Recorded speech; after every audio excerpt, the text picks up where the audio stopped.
ইউনূস সরকার প্রথম আলোর ব্যাপারে আইনগত ব্যবস্থা নিতে হবে। যে মামলাগুলো এখন চলমান আছে মামলাগুলোর ব্যাপারে পুলিশকে পদক্ষেপ নিতে হবে। কারওয়ানবাজারে প্রথম আলো অফিসের সামনে ধাওয়া পাল্টা ধাওয়ার সংঘর্ষ। এরা ভারতের দালাল, এরা ইসলাম বিদ্বেষী, এরা আমাদের স্বাধীনভাবে থাকতে দিবে না। আপনারা প্রথম আলো এবং ডেইলি স্টারের দেশবিরোধী এই কার্যক্রমগুলো সম্বন্ধে আসসালামু আলাইকুম সম্মানিত প্রিয় দর্শক। এবার কিন্তু ডক্টর ইউনূসের পর্দাফাশ করলেন সাংবাদিক ইলিয়াস হোসাইন। দর্শক, শুরুতে ভিডিওর কিছু অংশ বিশেষ দেখে আশা করি বুঝতে পেরেছেন আমাদের আজকের ভিডিওটা ঠিক কতটা গুরুত্বপূর্ণ হতে চলেছে। তাই আশা করব ভিডিওটি না টেনে সম্পূর্ণ দেখবেন, তবে আপনি বিষয়টি ভালো করে বুঝতে পারবেন। কারণ এই মুহূর্তে কিন্তু দেশে খুবই ভয়াবহ অবস্থা চলছে, যার ফলে কিন্তু একে একে বেরিয়ে আসছে সব গোপন তথ্য। আর এমনই সব গোপন তথ্যগুলি আমাদের আজকের ভিডিওতে সব প্রকাশ করা হবে। তাহলে চলুন দর্শক, আর দেরি না করে এবার আমরা ভিডিওর মূল আলোচনায় চলে যাই। গেল একদিন আগে প্রথম আলোর সামনে একটা কর্মসূচি ছিল। সেই কর্মসূচিটা মূলত পিনাকি ভট্টাচার্য দিয়েছিলেন এবং সেখানে আমি জানি না টোটাল কতজন মানুষ ছিল, হয়তো 200 মানুষ বা 200-400-500 এরকম মানুষ ছিল। সেই মানুষগুলো সেখানে তারা গরু জবাই করবে, গরু জবাই করে তারপরে যে আফত করবেন এরকম কিছু কথাবার্তা বলা হয়েছে, সেটা দেখেছে। যাই হোক, সেই কর্মসূচি নিয়ে আমার কোনো প্রশ্ন নাই, বা সেই কর্মসূচিতে কি হয়েছে সেটা নিয়ে প্রশ্ন নাই। কিন্তু কর্মসূচিটা শেষের দিকে এসে পুলিশ সেখানে যেভাবে আক্রমণাত্মক আচরণ করেছে, সেই আক্রমণাত্মক আচরণ দেখে মনে হচ্ছে পুলিশ অনেকদিন বাংলাদেশের মানুষকে পেটায় না, আলেমদেরকে পেটায় না, সে পেটানোর সুযোগ পেয়ে তারপরে তারা পেটালো। সেখান থেকে 5 জনকে ধরে নিয়ে যাওয়া হলো শাহবাগ থানা পুলিশ তাদেরকে কিছুক্ষণ পরে ছেড়ে দিল। তেজগাঁ থানা পুলিশ তাদেরকে আটকে রাখলো পুরো এক রাত। সারা রাত আটকে রাখার পরে তাদেরকে তাদের পরিবারের লোকজন সেখানে যারা গিয়েছিল তারা বলেছে যে পুলিশের পক্ষ থেকে সকালবেলা তাদেরকে ছেড়ে দেওয়া হবে। সকালে সেখানে উপস্থিত যারা ছিল তাদের ভাষ্য মতে একটা সেনাবাহিনীর গাড়ি আসে। ওই সেনাবাহিনীর গাড়ি আসার পর থেকে পুলিশের সাথে কি কথা বলে গিয়েছে তারা, তারপর থেকে পুলিশ বলছে যে তাদেরকে চালান দেওয়া হবে, চালান দিয়ে আপনার কোর্টে পাঠানো হবে। এটার পরে আমি এই কথা জানার পরে আমি সাথে সাথে লাইভে আসলাম। আমার গতকালকের আমার চ্যানেলটা যারা দেখেছেন, প্রায় 3.5 ঘন্টা আমি একটা লাইভে ছিলাম। আমি সেই লাইভে থাকা অবস্থাতেই পুলিশকে যেমন অনুরোধ করছিলাম, সেই সাথে যারা ছাত্র নেতা আছেন, বিভিন্ন রাজনৈতিক নেতা, পুলিশের ঊর্ধ্বতন কর্মকর্তা, অনেকের সাথে কথা হয়েছে, তাদেরকে অনুরোধ করেছি যে তাদেরকে যেন ছেড়ে দেওয়া হয়। সেখানে যারা লোকজন ছিল তাদের একটাই দাবি, তাদের সহকর্মী যারা, সহযোদ্ধা যারা ছিল তাদেরকে নিয়ে যেতে হলে তাদের লাশের উপর দিয়ে তারপর তাদের কোর্টে নিয়ে যেতে হবে। শেষ পর্যন্ত পুলিশ তাদেরকে ছেড়ে দিয়েছে এবং একটা মুচলেখা দেওয়ার কথা ছিল, সেটা তো আমাদের ওইখানে যারা ছিল তারা রাজি হয়নি, বরং পুলিশ তাদের কাছে ক্ষমা চেয়েছে যে এই কাজটা করা তাদের ভুল হয়েছে, তারা তাদের ছেড়ে দিয়েছে।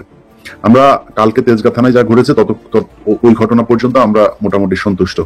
কিন্তু একটা জিনিস বুঝতে হবে যে এই ঘটনা নিয়ে যার সাথে কথা হয়েছে অনেকেই আমাকে বুঝিয়েছেন যে এই ধরনের কর্মসূচি দিতে গেলে আওয়ামী লীগ এখন সুযোগ নিবে। এটা আমরা যেমন বুঝি, আপনি যেমন বুঝেন, এটা বাংলাদেশের গোয়েন্দা সংস্থা যারা আছে, পুলিশ যারা আছে, তাদেরও বোঝা উচিত। যারা এখন সরকারে আছে তাদেরও বোঝা উচিত যে কোনো একটা বিষয় নিয়ে যদি আন্দোলন হয় সেটার সুযোগ এই আওয়ামী লীগ নিবে। এবং আওয়ামী লীগের যে প্রেতাত্মা, যেসব গোয়েন্দা সংস্থা এখন আওয়ামী লীগের লোকজন আছে, পুলিশে যারা আওয়ামী লীগের লোকজন আছে, কিন্তু সেটা বন্ধ করার জন্য আমাদেরকে যেমন দায়িত্ব নিতে হবে, আমাদেরকে যেমন দায়িত্বশীল হওয়ার অনুরোধ করেন, আপনাদেরকেও ঠিক ততটাই দায়িত্বশীল হতে হবে। বাংলাদেশে প্রথম আলো এবং ডেইলি স্টার এই দেশকে জঙ্গিবাদ বানানোর জন্য সারা পৃথিবীতে তারা সংবাদ প্রচার করে সারা পৃথিবীকে জানিয়েছে এটা একটা জঙ্গি রাষ্ট্র। এই ব্যাপারে যদি কারো কোনো দ্বিমত থাকে তাহলে এসেন। আর সাংবাদিক হইলেই যা মনে চায় তাই করেছে, তাদের ব্যাপারে কোনো কথা বলা যাবে না, বললেই গণমাধ্যমে টুটি চেপে ধরা হবে, এরকম কিছু সুশীল মার্কা, ওই যে ডক্টর জাহিদুর রহমান কারা আমরা কিন্তু চিনি। আপনারা যে ওই চারুকলার এইসব বামটাম এগুলো আমরা চিনি, যে আপনাদের ইসলামের কথা শুনলে যে ছাত করে ওঠে, এটা আমরা খুব ভালো করে জানি। তো আপনারা এখন সুশীলগিরি মারায় তারপরে বলতে আসছেন যে প্রথম আলোর এই তাদের এডিটোরিয়াল যেই পলিসি, সেটাকে তাদেরকে স্বাধীনতা দিতে হবে, গণমাধ্যমের উপর করা হবে না। আপনার মতো এরকম বহু সুশীল দেখে আসি প্রথম আলোর এখানে যায় 2 লাখ 5 লাখ টাকা নিয়ে তারপর ওদের 5 এখানে এই কলাম লেখে। মুসাদ্দেক হোসেন ফালু এই দেশে থাকতে পারে নাই, 21 টেলিভিশনের চেয়ারম্যান, 2 বছর জেলখানায় ছিল। এই দেশে মাহমুদুর রহমানের কি অবস্থা হয়েছে তা দেখেছে। একের পর এক গণমাধ্যম এখান থেকে হয়েছে। এখানে সাংবাদিকরা চাকরি করতে পারে না, দেশ থেকে বের হয়ে যেতে হয়েছে। কনক সারোয়ার, তাকে জেলখানায় রাখার পরেও সরকারের শান্তি হয় নাই, তার বোনকে পর্যন্ত জেলে থাকতে হয়েছে প্রায় 1 বছর।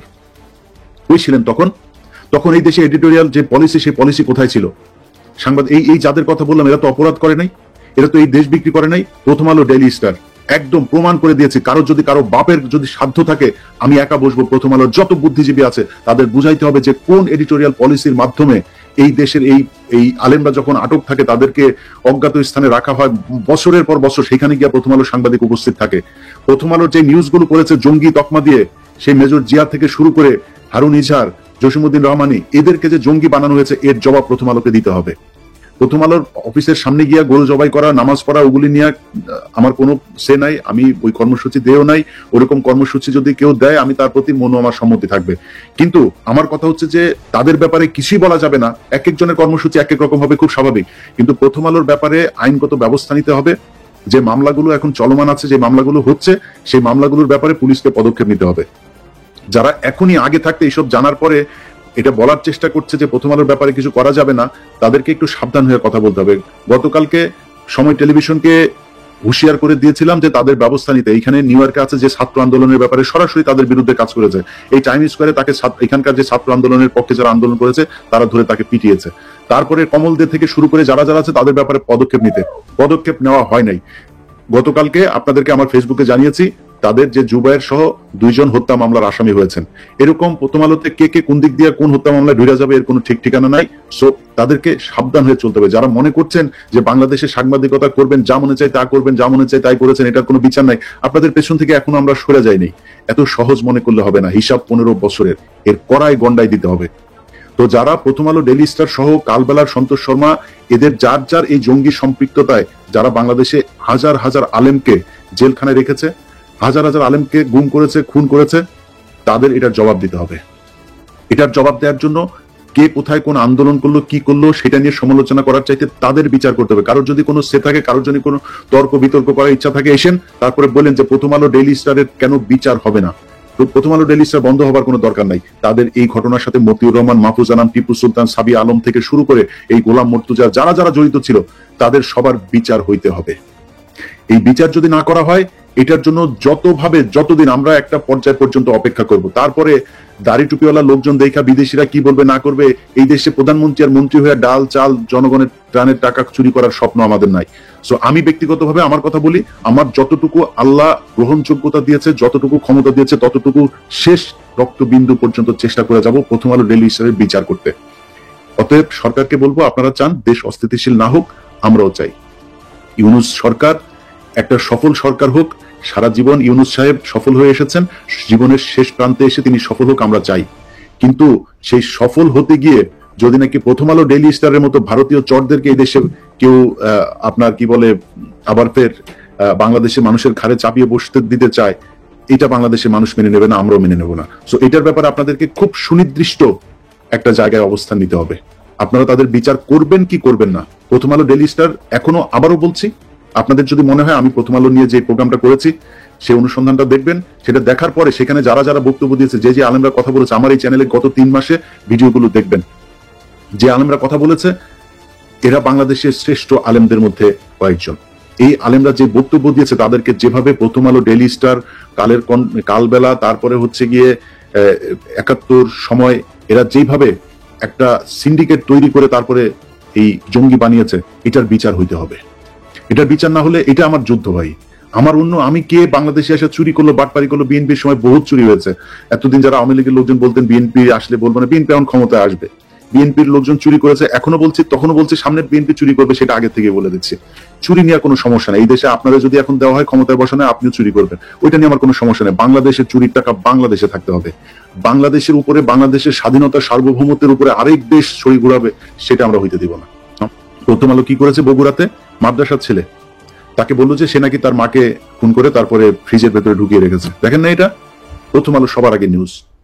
প্রথম আলো নিউজ এখনো 2 দিন আগে তারা ওই যে ওর নাম কি, সুলতানা কামাল, তাকে দিয়ে নিউজ করেছে যে শেকর থেকে কি বলে যে রিসেট বাটন চাপলে, যে ডক্টর মোহাম্মদ ইউনূস বলেছে না, এই রিসেট বাটন চাপলে নাকি এই প্রজন্ম মারা যাবে, তো রিসেট বাটন নিচে দিয়ে দেওয়া হবে সুলতানা কামাল।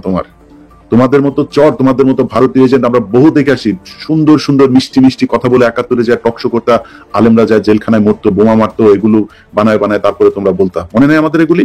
সো সরকারকে বলবো আবারও যে আপনাদের কাছে অনুরোধ, আপনারা এই সরকার ভালো চলুক, সেটা চান, আমরাও চাই। আপনারা 3 বছর থাকবেন না 5 বছর থাকবেন, আমরা বিএনপিও করি না ভাই, জামাতও করি না। আমরা চাই হাসিনা মুক্ত, ভারত মুক্ত দেশ। এরপরে কে ক্ষমতায় আসলো না আসলো, যায়ও না আসুন, আপনারা 10 বছর না, আপনারা সারা জীবন থাকেন, কিন্তু দেশটা দেশের মতো চলতে হবে। এই দেশের মানুষের কথা বলার অধিকার থাকবে।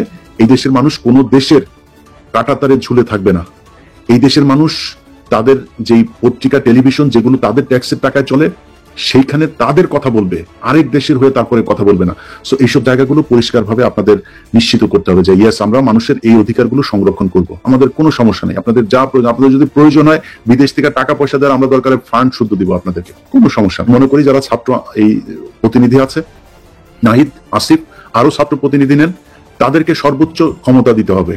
নাহিদ এবং আসিফ এখন এই মুহূর্তে সরকারে আছে, মাহফুজা আছে, তাদেরকে সর্বোচ্চ মানে ক্ষমতা দিতে হবে, তারা যেন এগুলো বাস্তবায়ন করতে পারে। আমি মনে করি তাদেরকে ঠিকভাবে যদি কাজ করতে দেওয়া হয়, কারণ তারা এই বিপ্লবটাকে ধারণ করে। এই নাহিদের শরীরের সেই দাগ এখনো কিন্তু আমাদের মনে আছে। সো তার উপরে যে নির্যাতন চলেছে, সে কোনোদিন বাংলাদেশের মানুষের সাথে বিট্রে করবে না। অতএব তাদেরকে সর্বোচ্চ ক্ষমতা দিতে হবে, তারা যেন এগুলো ব্যবস্থা নিতে পারে। যদি নাকি তাদেরকে চাপ দিয়ে এই সংস্থা ওই সংস্থা, এই উপদেষ্টা ওই উপদেষ্টা এগুলো করে যদি তাদেরকে এই প্রথম আলো ডেইলি স্টারের ব্যাপারে যদি ব্যবস্থা নিতে বাধা দেওয়া হয়, তাহলে আমরা তখন কিন্তু মানুষজন রাস্তায় নামবে এবং এই ধরনের বিশৃঙ্খলা তৈরি হতে থাকবে। সো বিশৃঙ্খলা তৈরি হলে সেটার সুবিধা আওয়ামী লীগ নিবে, বিভিন্ন গোয়েন্দা সংস্থা নিবে, ভারতীয় গোয়েন্দা সংস্থা নিবে, হিন্দুরা নিবে, ইসকন নিবে। আমাদের যায়ও না আসেও না। আমরা চাই আপনারা ভালো থাকেন। আপনারা যদি না চান যে দেশ ভালো না থাকুক, তাহলে আমাদের তো আপনাদেরকে ভালো রাখার কোনো প্রশ্নই আসে না। সো আপনারা আমাদেরকে ভালো রাখবেন, আমরা আপনাদেরকে ভালো রাখবো, আমরা সবাই মিলে দেশকে ভালো রাখবো। সো এই জায়গায় আমরা সবাই এক। আপাতত আজকের মতো এতটুকুই বললাম। তো সম্মানিত প্রিয় দর্শক, সাংবাদিক ইলিয়াস হোসেন ভাইয়ের কথাগুলি শুনে আপনার কি মনে হয়েছে? তিনি কি সঠিক কথা বলেছেন? কমেন্ট করে জানিয়ে দিন আপনার মূল্যবান মতামতটুকু।